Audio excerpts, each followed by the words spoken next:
The strange and sad ending of Dana Hill. Sadly, she was only 32.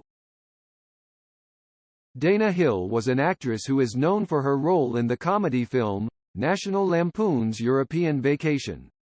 As a child, Dana excelled in sports, but she couldn't pursue it further because she was diagnosed with type 1 diabetes at the age of 10. Although the disease robbed Dana of her physical stamina, it could not subdue her indomitable spirit. She was born as Dana Lynn Getz on April 7, 1964 in Los Angeles, California into a Hollywood family that had been involved in film and television business for 5 generations. Her father, Theodore Arthur Ted Getz, was a well-known director and producer of television commercials. Her mother, Sandy Getz née Hill, was a homemaker. Dana was the oldest of her parents' 3 children. She had 2 younger brothers named Matthew Getz and Daniel Getz. From her father's previous marriage to Jane Small, she had 4 half-siblings: Beth, Jack, Amy and Ted. Among them, Beth also died young from diabetes-related complications. Dana was very good in sports in her childhood. She did extremely well in swimming, basketball and track while in her grade school. In 1973, she did her first commercial, appearing with Dave William Cowens of the Boston Celtics, spinning a basketball on her finger for a YMCA advertisement. At the age of 10, she won the 3rd nationwide position in the 880-yard run and 4th in the mile run. But everything changed when a few weeks later she collapsed on the track. Subsequent medical examinations revealed that she had type 1 diabetes. Her diabetes effectively put an end to her athletic career. Dana was not only placed on a sugar-free diet, but also had to take insulin shots. As a 10-year-old child, she hated them both. The disease also stunted her growth and caused lifelong health problems. Diabetes may have put an end to her sporting career, but it could not restrain her indomitable spirit. By the time she was in her early teens, she had developed a keen interest in acting, taking inspiration from Mary Tyler Moore, who also suffered from type 1 diabetes. She was enrolled in the now-defunct Cal Prep High School in Van Nuys, from where she graduated in 1981. She regularly appeared in school plays, in addition to doing half a dozen TV commercials and 8 television series. In 1978, Dana Hill made her television debut at the age of 14, appearing as a Girl Scout in the Mork the Gullible episode of the ABC sitcom, Mork and Mindy. Her father was not happy about it and strongly discouraged her, but she was determined to continue acting. She chose her mother's maiden name, Hill, as her professional surname because she wanted to get roles on her own merit rather than by using her father's clout. Moreover, it helped to kill any accusation of nepotism that might have surfaced had she used her father's surname. In 1979, Dana appeared in 2 television films, as Debbie in The Paul Williams Show and as Courtney Featherstone in Featherstone's Nest. She also appeared in the role of Maggie Joy in the television miniseries, The French Atlantic Affair, in the same year. The following year, she appeared in 2 television films, as Kim Lissick in The $5.20 an Hour Dream and as Foxy Cooper in The Kids Who Knew Too Much. In addition, she appeared as Michelle Mudd in 1 episode of ABC After School Special and as Martha in 1 episode of Family. In 1981, Dana had her breakthrough, appearing in the role of Jennifer Phillips, a 12-year-old molestation victim, in the made-for-television movie, Fallen Angel. She was then 17 years old but looked younger due to diabetes, and ended up convincingly playing the role. She won a Young Artist Award for it. Fallen Angel was released in February 1981, establishing her as an actress. In April, her career received further boost when she played the role of Gabby Gallagher in CBS sitcom, The Two of Us. First aired on April 6, 1981. The show ran for 20 episodes, with Dana appearing in each of them. In 1982, she appeared in the role of Sherry Dunlap in Shoot the Moon, her first drama film. The Member of the Wedding, a TV film based on Carson McCullers' novel of the same name, was her another major performance in the same year. She appeared as Frankie Adams in it. Also in 1982, she made a guest appearance as Libby in the Child's Play episode of Fall Guy, an action-adventure television program produced by ABC. Later, she appeared in its P.S. I Love You episode, 1983, as Cassie Faraday, and in the tag team episode, 1986, as Loser.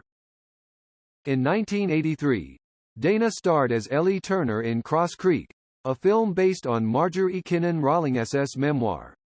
In the same year, she appeared as Willie in the Basket Case episode of Magnum P.I., a crime drama television series, and as Gussie Mapes in the television short, Brannigan and Mapes.